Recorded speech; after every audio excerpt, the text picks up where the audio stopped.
that they wasn't Jews anymore. They were calling themselves Greeks. And not just them, the other tribes scattered in Antiochus' kingdom was doing the same thing. I hope y'all can see this clearly. The Israelites were calling themselves Greeks.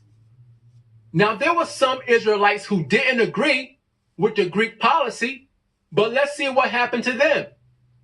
2 Maccabees 6:6, it says, "Neither was it lawful for a man to keep Sabbath days or ancient feasts, or to profess himself at all to be a Jew."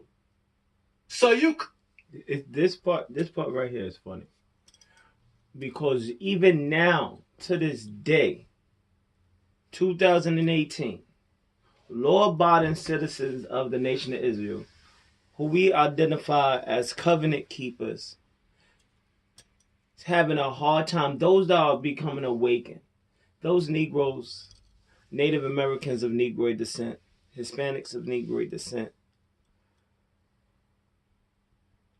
that are awakened, is having such a wrestle or a hard time to live amongst their own nation of Israel, their own people, those Jews or those Israelites that are Hellenized. And when they try to keep their Shabbats, and or even try to keep their holy set apart feast days, they get met with disgusting behavior from amongst their people. Even to this day, 2018, this stuff is happening because of a mental condition that our Hellenized Jews or Hellenized Israelites are facing. Couldn't even say that you were a Jew. Crazy. You had to call yourself a Greek. Now, what would happen if you were caught calling yourself a Jew? Verse 9, it says, "And whoso would not conform themselves to the manners of the Gentiles should be put to death." If you called yourself a Jew, you were put to death. So the Israelites were calling themselves Greeks, and they were living as Greeks. Now, Israel was in captivity under the Greeks for more than 100 years. And they rather look at the New Testament instead of the whole book in itself. They rather learn Greek language instead of the Hebrew. They rather disrespect Paul's writings instead of acknowledge that Paul is also an Israelite and is also a Jew.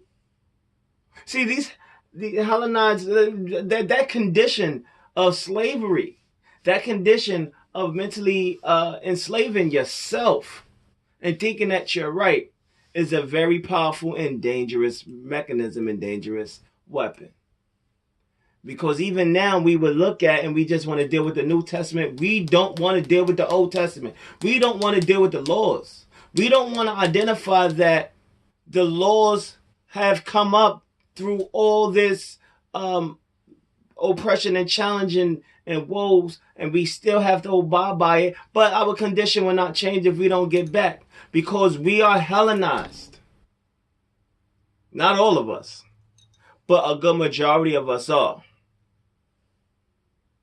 So you had Israelite children being born, growing up, calling themselves Greeks. Then, when those children had children, they grew up calling themselves Greeks. And the cycle just continued. Now, when the Greek captivity was finally over and the Romans came into power, those Hellenized Israelites were still calling themselves Greeks. This is historical information that can be verified in multiple books and even on the internet. Even Wikipedia has a section about it. Look at this. This is under the heading of intertestamental period, which means the time between the Old and New Testament. Let's go down to the section called Hellenistic period. Right here. It says, there was no resisting the Greek culture. So powerful was this Hellenization that even after Rome conquered the Jews, the Greek culture continued within the Roman Empire. See that? That is why the New Testament is written in Greek. That is why. Because this mental condition has been so powerful. Israel, we must wake up, brothers and sisters. We have to wake up, Salaki, and get back to these laws. Even though the Romans took over, the Greek culture was still being practiced. This is during the time of Paul. So you had Israelites calling themselves and living as Greeks. Now it should be crystal clear to you. That's why Paul said in Galatians 3:28, there is neither Jew nor Greek. And he said, for ye are all one in Christ Yahushua. Why? Because Paul understood that these people who were calling themselves Greeks were actually Israelites. And there was no difference between them and the Israelites who called themselves Jews. They were all one in Christ because Christ came to die for all Israel, all the tribes. So Galatians 3:28 is talking about faith in Christ for the Israelites. In other words, there's no separate faith if you're an Israelite calling yourself a Jew, and a different faith if you're an Israelite calling yourself a Greek. There's no separate faith if you're a bond Israelite, and a different faith if you're a free Israelite. There's no separate faith if you're a male Israelite, and a different faith if you're a female Israelite. There's only one faith for Israel, and that faith is in Christ. That's what the verse is talking about. All of Israel is one in Christ. Okay, finally, we made it back to Galatians 3:29. So let's read it now and get the proper understanding. It says, and if ye be Christ's, then are ye Abraham's seed and heirs according to the promise. So people grab this one verse out of the whole chapter and make a doctrine out of it. Anybody that believes in Christ is Abraham's seed. Nah.